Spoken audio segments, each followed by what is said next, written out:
తండ్రి కుమార పరిశుద్ధాత్మ దేవునికి వందనాలు స్తోత్రాలు చెల్లించుకుంటూ దేవుడి దినమంతా మనకి ఇచ్చిన వాక్యము నహూము గ్రంథము 1వ అధ్యాయము 7వ వచనం చదువుకున్నాం.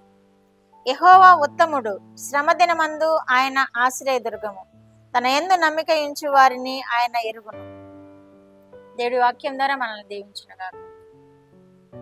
యెహోవా ఉత్తముడు అని ఇక్కడ ఈ ప్రవక్త తెలియచేస్తున్నాడు,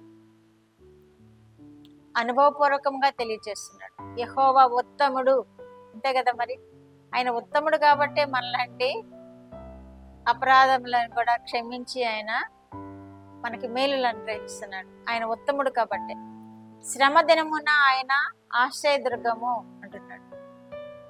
ఆయన మనకి ఎవరికి ఏమైనా శ్రమ దినము సంభవించిందా ఆయన ఆశ్రయదుర్గముగా ఉన్నాడని ఇక్కడ నహూము మనకి తెలియజేస్తున్నాడు.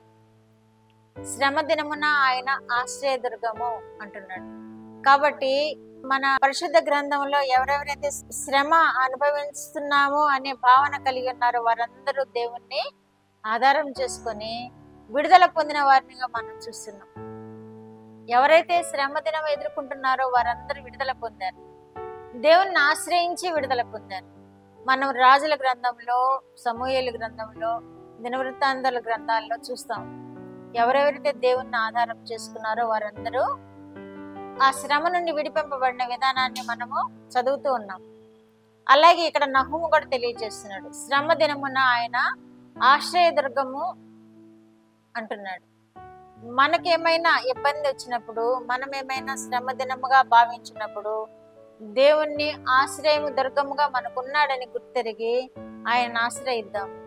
ఆ శ్రమ నుండి మనల్ని తప్పించే దేవుడుగా ఉన్నాడు, ఆ ఇబ్బంది నుండి మనల్ని తప్పించే దేవుడుగా ఉన్నాడు, ఆ ఇరుకు నుండి మనల్ని తప్పించే దేవుడుగా ఉన్నాడు. ఈ మధ్య కాలంలో మనం పదే పదే చూస్తున్నాం వార్తల్లో, సునీత విలియమ్స్ మరొక ఆయన స్పేస్ లో ఉండిపోయి వారు రాలేక, ఆ పరిస్థితులు అనుకూలించక అక్కడ 9 నెలలు ఉండిపోయి తిరిగి వారు ప్రయాణము అవుతున్నప్పుడు నిజముగా అందరు ఎంతో ఆతృతతో ఎదురు చూచారు.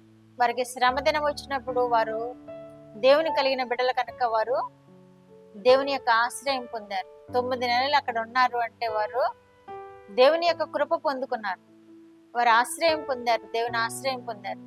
శ్రమ దినమున ఆయన వారికి ఆశ్రయముగా ఉన్నారు. వారు తిరుగు ప్రయాణం కూడా ఎంతో ఉత్కంఠభరితంగా సాగింది.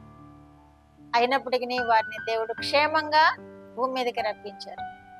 వారు దేవుణ్ణి ఆధారం చేసుకున్నారు, దేవుని మీద నమ్మిక ఉంచారు కనుక వారిని క్షేమంగా భూమి మీదకి తీసుకుని వచ్చాడు దేవుడు. గొప్ప కార్యం చేశాడు దేవుడు, గొప్ప కార్యం. ఏ ప్రమాదం వాటిల్లకుండా వారు సజీవులుగా భూమి మీదకి దిగలిగారు. శ్రమ దినమున ఆయన మనకి ఆశ్రయదుర్గం. వారికి శ్రమ కలిగినప్పుడు వారు దేవుణ్ణి ఆధారం చేసుకున్నారు, వారికి దేవుడు ఆశ్రయదుర్గముగా ఉన్నాడు. వారిని కాపాడారు, భూమి మీద ఇప్పుడు క్షేమముగా ఉన్నారు. కొన్ని పరిస్థితులు ఎదురవుతున్నప్పటికీ వాటన్నిటిని దేవుడు వాటినన్నిటి నుండి వారిని విడిపిస్తాడు, వారికి జయమిస్తాడు. మనకు కూడా అంతే జయమిస్తాడు. మనము దేవుణ్ణి ఆధారం చేసుకున్నప్పుడు, ఏదైనా ఆకస్మికముగా శ్రమ దినం వచ్చినప్పుడు మనం కూడా దేవుని ఆధారం చేసుకుంటే మనకి ఆశ్రయదుర్గముగా ఉంటాడు. యెహోవా ఉత్తముడు అంటున్నాడు. ఆయన ఉత్తముడు కనుకనే మనకి శ్రమ దినమున ఆశ్రయదుర్గముగా ఉంటాడు. ఆయనను ఆశ్రయంగా చేసుకున్న వారికి, ఆయన నమ్మిన వారికి ఆయన సమీపముగా ఉంటాడు. వారిని ఎరిగిన దేవుడు అని ఇక్కడ వాక్యం తెలియజేయబడింది. ఎవరైతే ఆయన్ని వైపు చూస్తారో, వారికి శ్రమ దినం వచ్చిందని ఎవరైతే ఆయన్ని హత్తుకోవాలని ఆయన ఆతృతతో ఎదురు చూస్తూ ఉంటారో వారిని ఎరిగిన దేవుడు అని ఇక్కడ వాక్యం తెలియజేయబడుతుంది. మనల్ని ఎరిగిన దేవుడు, మనం ప్రార్థన చేస్తుంటాం కాబట్టి మనల్ని ఎరిగిన దేవుడు. మనల్ని ఎప్పుడు ఎరిగిన దేవుడు? మన రూపము ఏర్పడక ముందే మనల్ని ఎరిగిన దేవుడు.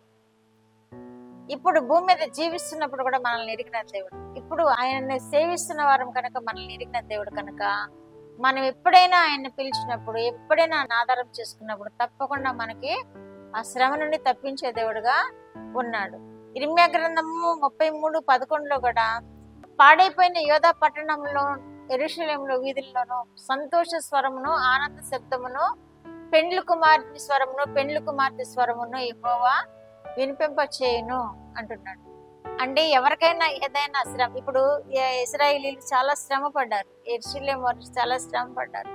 వారి శ్రమలో వారి దేవుని చూసినప్పుడు దేవుడు ఏమంటున్నాడు, వారికి యెరూషలేము వీధుల్లోనూ సంతోష స్వరం వినిపించును, ఆనంద స్వరం వినిపించును అంటున్నాడు.